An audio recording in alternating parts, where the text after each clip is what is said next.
Sean todos bienvenidos al repaso de la lección de escuela sabática. En esta ocasión vamos a estudiar la lección número 3 que lleva por título Los mensajes de Jesús a las 7 iglesias. Dios en su omnisciencia eligió a las 7 iglesias de Apocalipsis, porque sus características y estado espiritual en los días de Juan representan 7 periodos por los cuales pasaría el cristianismo desde su inicio hasta la segunda venida de Cristo. Tal y como estudiamos la semana anterior, las 7 iglesias tienen una dimensión profética. Elena de White afirmó lo siguiente en el libro Hechos de los Apóstoles, página 467. Los nombres de las iglesias son un símbolo de la iglesia en diferentes periodos de la era cristiana. Es importante mencionar que en este repaso de lección tomaremos en cuenta las fechas que el comentario bíblico adventista propone para situar a las 7 iglesias en el tiempo, las cuales, según nuestro criterio, son las que más se apegan a los mensajes de cada una de las iglesias. Una comparación paralela de los mensajes a las 7 iglesias nos indican que siguen la siguiente estructura. Número 1. Destinatario o nombre de la iglesia. Número 2. Una breve descripción de Jesucristo, los símbolos y elementos que Cristo usa para hacer referencia a sí mismo son extraídos de Apocalipsis capítulo 1. Número 3. Jesús hace mención de las buenas obras de la iglesia. Número 4. Un reproche divino. Número 5. Un consejo para que la iglesia salga de su aprieto. Y número 6. Promesas para los vencedores. La semana anterior estudiamos el mensaje a la iglesia de Éfeso y descubrimos que proféticamente la situación de esta iglesia correspondía a la condición espiritual de la iglesia apostólica del año 31 al año 100 después de Cristo, un periodo donde la iglesia se caracterizaba por el amor y la fidelidad al Evangelio, pero que a finales del siglo I la iglesia comenzó a perder la llama de su primer amor y con ello se apartó de la sencillez y la pureza del Evangelio. A continuación vamos a profundizar en el mensaje a las 6 iglesias restantes. Mensaje a la iglesia de Esmirna.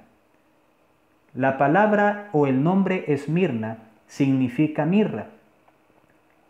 El mensaje a esta iglesia lo encontramos en Apocalipsis capítulo 2, versículos 8 al 11. Jesús se describe en esta iglesia como el primero y el postrero, el que estuvo muerto y vivió.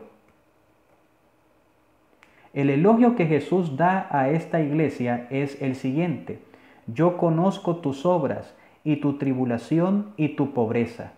Jesús no tiene ningún reproche para con esta iglesia. ¿Cuál es el consejo que Cristo le da a Esmirna? Sé fiel hasta la muerte y yo te daré la corona de la vida. Finalmente, el mensaje a la iglesia de Esmirna concluye con la siguiente promesa: el que venciere no sufrirá daño de la segunda muerte. El periodo profético que abarca esta iglesia va del año 100 al año 313 después de Cristo. ¿Cuáles son las aplicaciones proféticas del mensaje a la iglesia de Esmirna? El mensaje a esta iglesia se aplica proféticamente a la iglesia de la era post-apostólica, cuando el Imperio Romano persiguió a los cristianos. En la carta a esta iglesia se dice: he aquí el diablo echará a algunos de vosotros en la cárcel, para que seáis probados y tendréis tribulación por 10 días. Apocalipsis capítulo 2, versículo 10. Basados en el principio de interpretación profética de día por año, estos 10 días representan la última y más sangrienta de las persecuciones que sufrió la iglesia cristiana en manos del emperador Diocleciano, la cual abarca el periodo entre los años 303 al 313 después de Cristo. Dicha persecución finalizó cuando Constantino y Licinio firmaron el Edicto de Milán en el año 313. Ese edicto ofrecía una aceptación más profunda y comprensiva del cristianismo. Mensaje a la iglesia de Pérgamo. El nombre Pérgamo significa altura o elevación. El pasaje bíblico donde se encuentra descrito el mensaje a esta iglesia es Apocalipsis capítulo 2, versículos 12 al 17. Jesús se describe en la iglesia de Pérgamo como el que tiene la espada aguda de dos filos. El elogio que Cristo da a esta iglesia es el siguiente: retienes mi nombre y no has negado mi fe. El reproche para esta iglesia lo encontramos descrito en Apocalipsis 2, versículos 14 y 15. Tienes allí a los que retienen la doctrina de Balaam, que enseñaba a Balac a poner tropiezo ante los hijos de Israel, a comer de cosas sacrificadas a los ídolos y a cometer fornicación. Y también tienes a los que retienen la doctrina de los Nicolaitas, la que yo aborrezco. El consejo de Jesús a la iglesia de Pérgamo es el siguiente: por tanto, arrepiéntete. El mensaje a esta iglesia finaliza con la siguiente promesa: al que venciere, le daré a comer del maná escondido, y le daré una piedrecita blanca, y en la piedrecita escrito un nombre nuevo, el cual ninguno conoce, sino aquel que lo recibe. El periodo profético de esta iglesia va del año 313 al año 538 después de Cristo. ¿Cuáles son las aplicaciones proféticas del mensaje a la iglesia de Pérgamo? El mensaje a la iglesia de Pérgamo se aplica proféticamente a la iglesia cristiana en la época de Constantino, una iglesia popular y llena de pompa y prosperidad. Juan dice que los cristianos fieles en Pérgamo habitan donde está el trono de Satanás. ¿A qué estaba haciendo referencia el profeta cuando afirmó esto? Durante el periodo profético de la iglesia de Pérgamo, el diablo dio origen al papado, un sistema apóstata que uniría la religión con el Estado, un poder que, según el apóstol Pablo, se sienta en el templo de Dios como Dios, haciéndose pasar por Dios. Bajo el contexto de este mensaje, se dice que Antipas, mi testigo fiel, fue muerto entre vosotros. Simbólicamente, ¿a quién representa Antipas? Guillermo Miller escribió lo siguiente en relación con la identidad de este personaje en el libro Evidencia de la Escritura y la Historia de la Segunda Venida de Cristo, páginas 135 y 136. Se supone que Antipas no era una persona, sino una clase de hombres que se oponía en esa época al poder de los obispos o papas, y que la palabra es una combinación de dos vocablos: anti, que significa opuesto, y papas, que significa padre o papá. Muchos de esos hombres sufrieron el martirio en aquel tiempo en Constantinopla y en Roma, donde los obispos y papas empezaron a ejercer el poder que pronto sometió a los reyes de la tierra y pisoteó los derechos de la Iglesia de Cristo. Y por mi parte, no veo motivo alguno para rechazar esta explicación de la palabra Antipas en este texto, puesto que la historia de aquellos tiempos calla en absoluto acerca de un individuo así llamado. Fue en este periodo de tiempo donde se introdujeron en la iglesia cristiana las siguientes falsas doctrinas: la santidad del domingo en el año 321, la adoración de imágenes en el año 240, el bautismo por aspersión en el año 250, el sacrificio de la misa en el año 370, el celibato sacerdotal en el año 425, entre otros engaños. Estas herejías son llamadas por Juan en el contexto del mensaje a la iglesia de Pérgamo como la doctrina de Balaam y la doctrina de los Nicolaitas. Mensaje a la iglesia de Tiatira. El nombre Tiatira significa sacrificio de contrición. El pasaje bíblico donde encontramos el mensaje a esta iglesia es Apocalipsis capítulo 2, versículos 18 al 29. ¿Cuál es la descripción con la cual Cristo se presenta a la iglesia de Tiatira? El Hijo de Dios, el que tiene ojos como llama de fuego y pies semejante al bronce bruñido. El elogio que Cristo hace a la iglesia de Tiatira es el siguiente: yo conozco tus obras y amor y fe y servicio y tu paciencia, y que tus obras postreras son más que las primeras.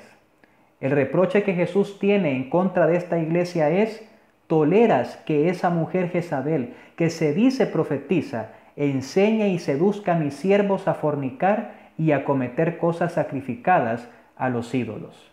El consejo que Jesús tiene para la iglesia de Tiatira es: retén lo que tienes hasta que yo venga. Finalmente, el mensaje a la iglesia de Tiatira concluye con la siguiente promesa: al que venciere y guardare mis obras hasta el fin, yo le daré autoridad sobre las naciones y le daré la estrella de la mañana. El periodo profético que abarca esta iglesia va del año 538 al año 1517. ¿Cuáles son las aplicaciones proféticas del mensaje a la iglesia de Tiatira? El mensaje de la iglesia de Tiatira se aplica proféticamente a la iglesia cristiana, que fue perseguida durante la supremacía papal. La Jezabel, esa mujer de la cual se habla en Tiatira, representa a la Roma papal durante los 1260 años de hegemonía. Daniel predijo que durante ese periodo de tiempo el papado quebrantaría a los santos del Altísimo y pensaría en cambiar los tiempos y la ley. Es a los 1260 años que Juan se refiere en esta carta cuando hace referencia a un tiempo de arrepentimiento para Tiatira.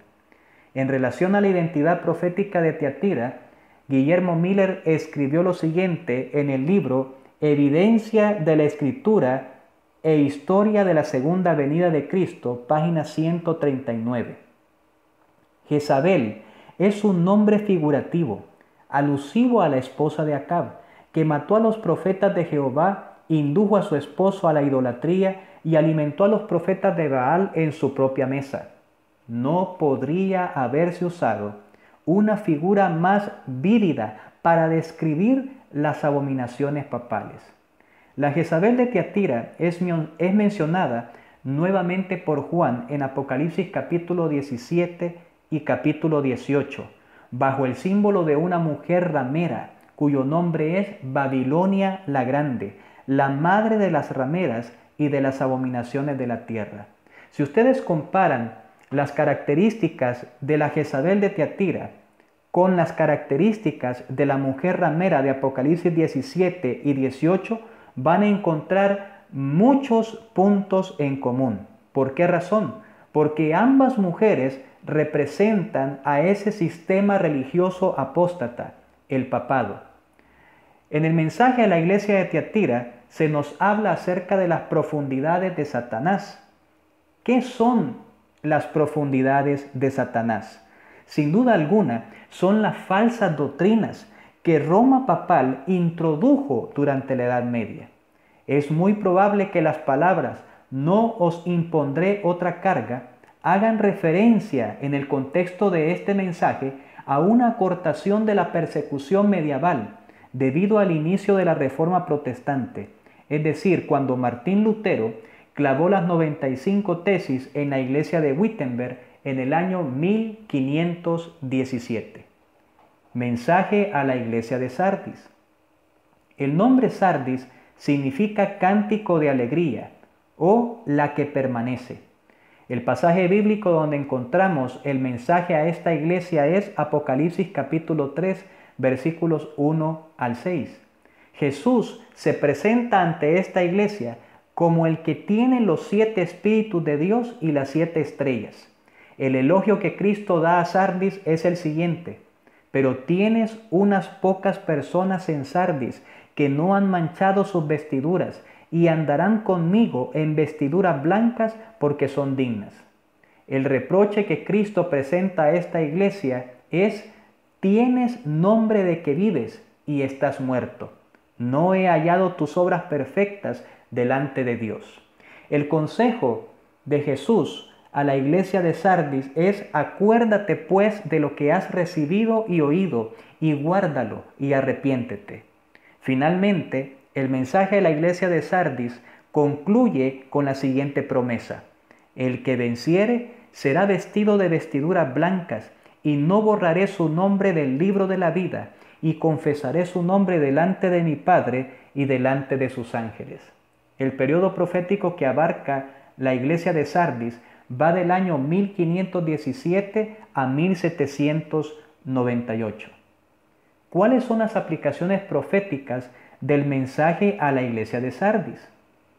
Los largos siglos de tinieblas morales y espirituales del periodo de Tiatira trajeron como consecuencia un gran movimiento de reforma, simbolizado por el periodo que corresponde a Sardis.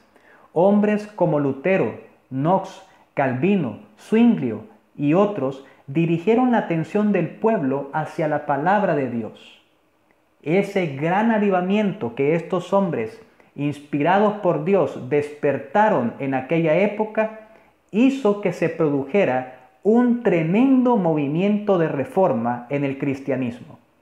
La queja "tienes nombre de que vives y estás muerto" hace referencia al estancamiento doctrinal que tuvo el movimiento de reforma.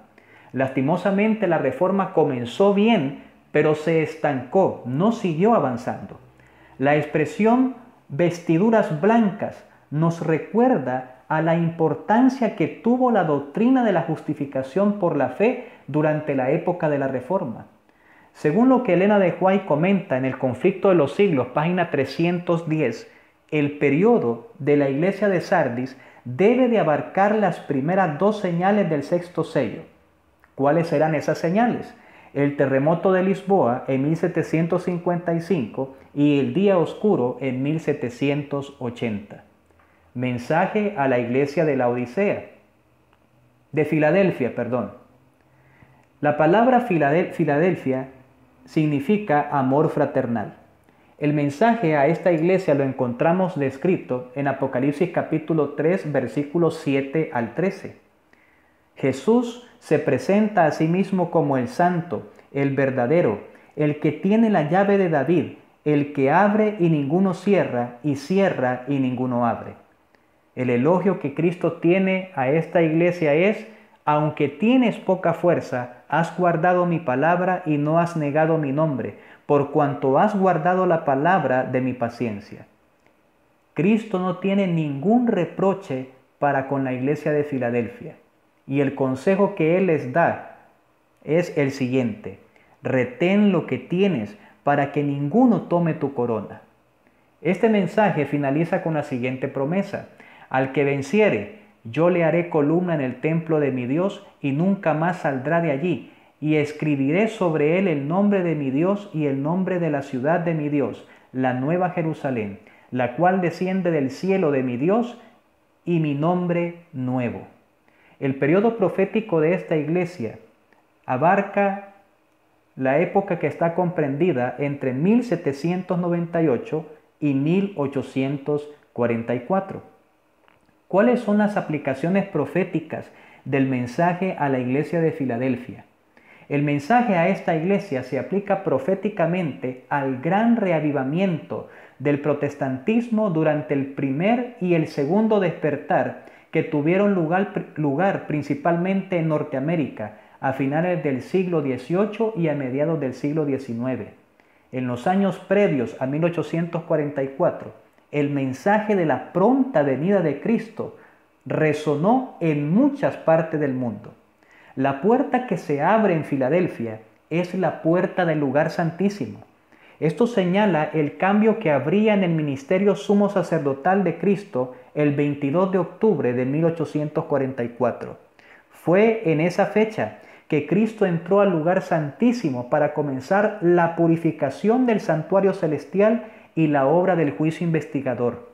Estos eventos marcan el cumplimiento de los 2300 años de Daniel capítulo 8, versículo 14. Finalmente llegamos al mensaje a la iglesia de Laodicea. El nombre Laodicea significa pueblo del juicio. El mensaje de esta iglesia está descrito en Apocalipsis capítulo 3, versículos 14 al 22. Cristo se describe en esta iglesia como el Amén, el testigo fiel y verdadero, el principio de la creación de Dios. Jesús no tiene ningún elogio que presentar a la iglesia de la Odisea.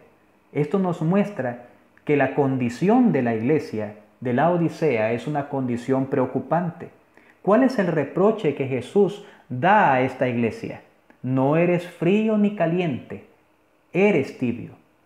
Y Jesús, para que la iglesia pueda salir de esa situación, le aconseja lo siguiente: yo te aconsejo que de mí compres oro refinado en fuego, para que seas rico, y vestiduras blancas para vestirte, y que no se descubra la vergüenza de tu desnudez, y unge tus ojos con colirio para que veas. El mensaje a la iglesia de la Odisea finaliza con la siguiente promesa: al que venciere, le daré que se siente conmigo en mi trono, así como yo he vencido y me he sentado con mi Padre en su trono. El periodo profético que abarca la iglesia de la Odisea se extiende del año 1844 hasta la segunda venida de Cristo. ¿Cuáles son las aplicaciones proféticas del mensaje a la iglesia de la Odisea? La iglesia de la Odisea representa al movimiento adventista. El espíritu de profecía lo confirma en la siguiente declaración, la cual encontramos en Joyas de los Testimonios, tomo 1, página 327. El mensaje a la iglesia de la Odisea es una denuncia sorprendente y se aplica al pueblo de Dios actual.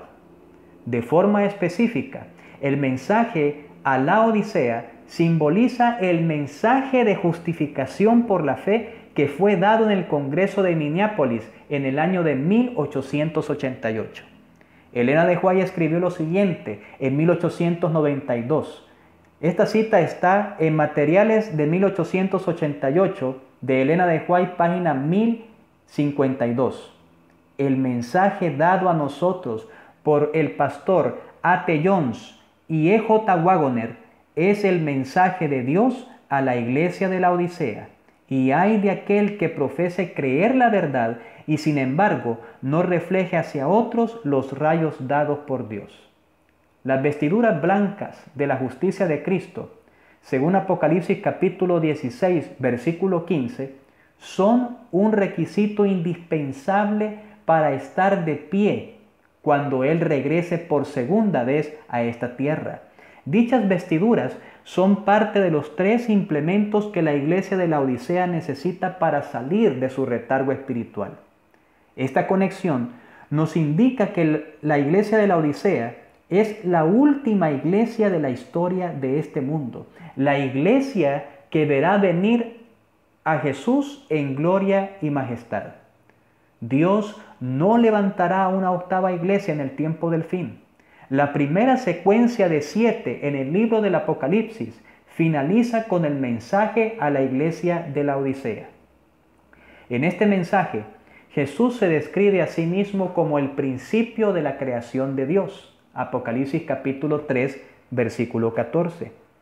Esto es un detalle que no podemos pasar por alto en la aplicación profética de este mensaje.